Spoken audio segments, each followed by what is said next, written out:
Hembo this morning is sneaky. Here it comes. Which NFL team owns the longest active drought without a 10-win season? Adam Schefter. I'm going to go with the Buffalo Bills. You are correct. That is a Shefty. The Bills can win their 10th game of the season against the Ravens on Sunday. Down goes Hembo. Let's answer the question. I don't know the question you were trying to ask. Be better tomorrow. I'm not answering this. That's a clown question, bro. Next. Mike, why are you in such a bad mood? What do you care? What else do you want to know? Next question. Your next question. Next question. Next question. Next question. I'm not going to answer any questions from you. Answer my question! The question, jerk! It is time. I have put together a series of provocative questions, and Dominique Foxworth is going to answer them directly, and it starts with this. We have two aging legends at the quarterback position in opposite conferences this year. Which is more likely to reach the Super Bowl, Brady or Breeze? I think it's going to be tough for both of them, but I'm going to go with Breeze. Because the difference in these guys is not them in particular. The question that you're asking is really about surrounding cast. They've surrounded Breeze with talent, from Kamara to receivers, and they have Michael Thomas, that's the guy I was looking for. There you go. And they have an offensive line that can support them, and their defense is phenomenal. So I think that they have a better chance, despite the fact that the NFC is very tough. But Brady, on the other hand, their defense is really good, but their offense is so bad they can't even run the ball. They're 29th in yards per attempt. If running the ball, they don't have any game breakers on receivers. So I don't feel as confident in them, even though the AFC is weak. They're going to lose at some point in the playoffs to either the Ravens or the Chiefs, in my view. Yes, if the Saints were in the AFC, this would be a very easy question to answer. Next, because everyone's making fun of me for making a coaching change in Chicago. If that happens, who should the Bears' next coach be? I like your idea about Rivera, but I think Marvin Lewis. I think people are getting a newfound respect for him, considering the infrastructure that he was dealing with in Cincinnati. He accounts for half of that franchise's playoff appearances, and that franchise has been around since 1968. I think the second time around, he'll improve a little bit, because there's a lot about coaching that you have to learn on the job. And I think what he did, considering the fact that they won 6 games last year and they just won their first game this year, I think people have a newfound respect for Marvin Lewis, and I think he'll get another chance and he will succeed at that opportunity. There was nothing wrong with the Bengals that Adam Gase couldn't fix. Don't worry about that. All right, next. And I meant that because that's who they played against this week. I don't mean he should be their coach, although that sounds good to me too. Just get him out of New York.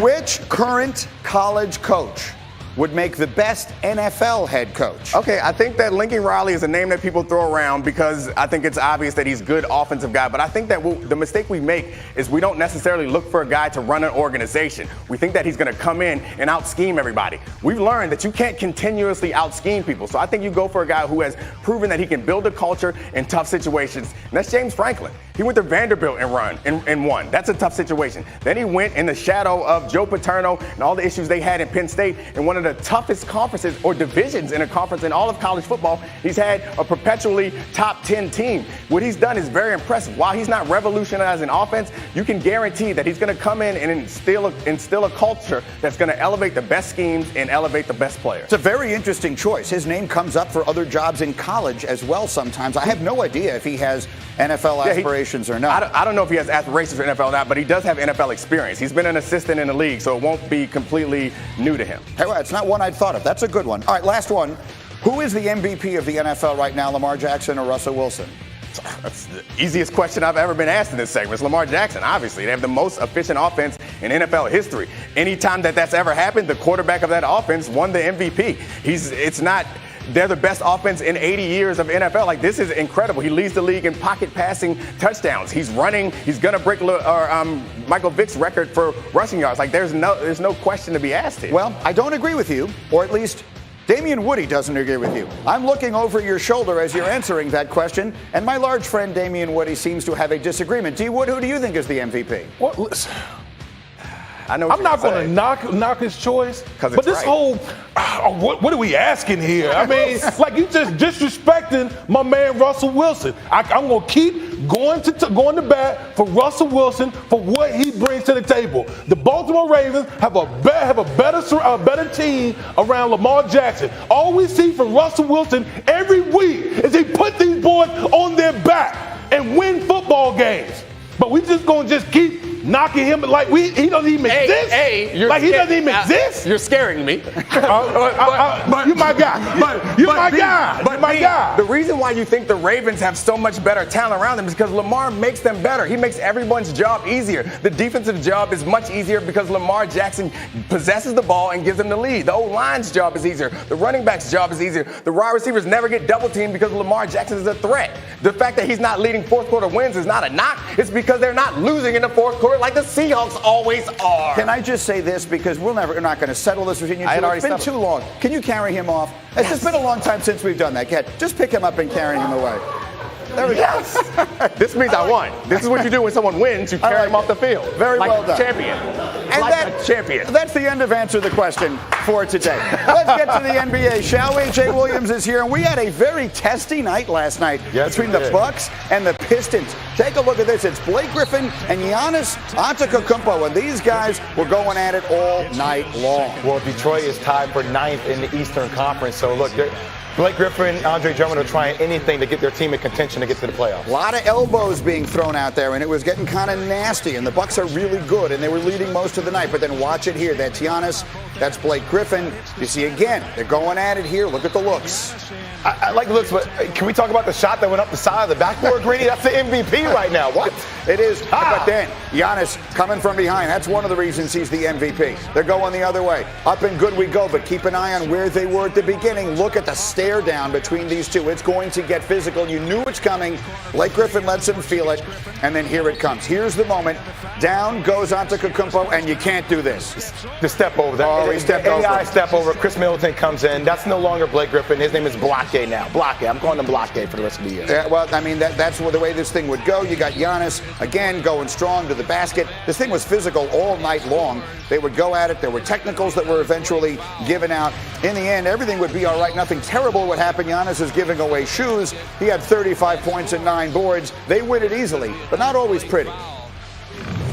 At first, I was trying to talk back, try to let them know I'm this is more than basketball.